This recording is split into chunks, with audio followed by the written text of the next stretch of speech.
গুলি খেয়ে মারা গেল, তাদের সবার পরিবারের কথা ধরেন আমরা তুলে ধরছি, কিন্তু তুলে ধরার পরে দেখবেন একটা শ্রেণী আবার মাঠের মধ্যে এসে মানে আমাদের নিরাপত্তার জায়গাটায় আমরা একরকমের সংকুচিত হয়ে আসছি।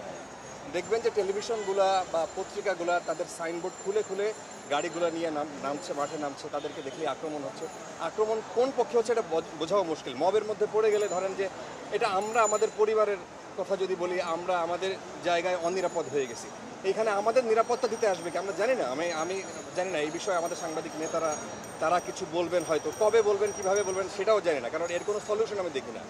কিন্তু আমি সাধারণ মানুষ যারা এই ভিডিও করেন, যারা এই ভিডিও দেখবেন, আপনাদেরকে অনুরোধ করি যে আপনাদের মতো আমাদেরও সেম, আপনাদের মতো আমরাও আপনাদের সন্তান, ভাই, রাস্তায় আমাদের থাকতে হয়, দুই পক্ষকেই আমাকে দেখাইতে হয়, দুই পক্ষের মেসেজই আমাকে সামনে আনতে হয়। এরপরে আপনি কোনটা নেবেন কোনটা নেবেন না এটা আপনাদেরই ব্যাপার।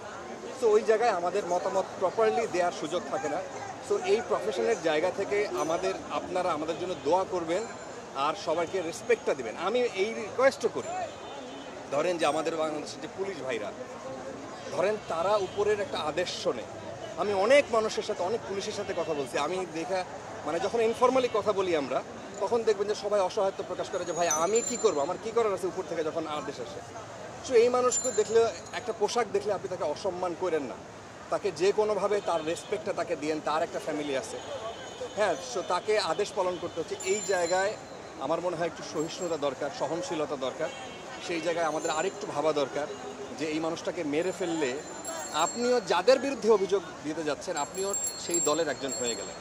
তো আমার মনে হয় যে আপনাদেরকে করজোড়ে মানে বিনীত অনুরোধ করবো, আমরা মানুষ, আমাদের মনুষ্যত্বের জায়গায় আর একটা মানুষকে আঘাত না করে যদি তাকে আইনের সুপর্দ করার দরকার হয় তাকে তাই করেন। নিজেকে আমরা যেভাবে মাঠে আছি, ফিল্ডে আছি, দেখেন আমাদের 4 মানুষ, 4 সাংবাদিক প্রাণ হারাইছে। আমাদের আনফর্চুনেটলি আমাদের যখন কেউ আমাদের পরিবারে যখন আমরা আহত হই বা নিহত হই, আমাদের পরিবারের খবর টেলিভিশনেও আসে না, পত্রিকায়ও আসে না, বুঝছেন? এটা হলো খুবই আনফর্চুনেট। আমরা আমাদেরকে নিয়ে লিখি না। তো সেই জায়গায় আমি হাতে পায়ে ধরে বলি সাধারণ মানুষকে যে আপনারা মাথার মধ্যে ওই চিন্তাটা নিয়েন যে এরাও আপনাদের ভাই, এরাও আপনাদের ছেলে, আপনাদের মেয়ে। তো এদের নিরাপত্তাটাও আপনাদের হাতে। এখন যে অবস্থাটা তৈরি হয়েছে, এই অবস্থা আমরা ধারণা যে খুব তাড়াতাড়ি একটা শান্তিযোগ্য কোনো একটা যাবে, এই দেশে কোনো একটা সলিউশন আসবে, মানুষ শান্তিতে থাকুক, এই অবস্থার অবসান হোক। যেইভাবে মানুষ মাঠে নামছে, হয়তো যে কোনো একটা কিছু আসবে রেজাল্ট। আমাদের ওই রেজাল্টের যে প্রক্রিয়াগুলো, এটা একটা ইতিহাস। যে সময়টা আমরা দাঁড়ানো আছি এটা একটা ইতিহাস, এটা সব লেখা হবে। এই যে আমরা যে বলছি, আমরা কথা বলছি, আমরা টক শো করছি, কে কোন পক্ষের বা কে কোনভাবে কথা বলছি সব লেখা হবে, সব রেকর্ড থাকবে।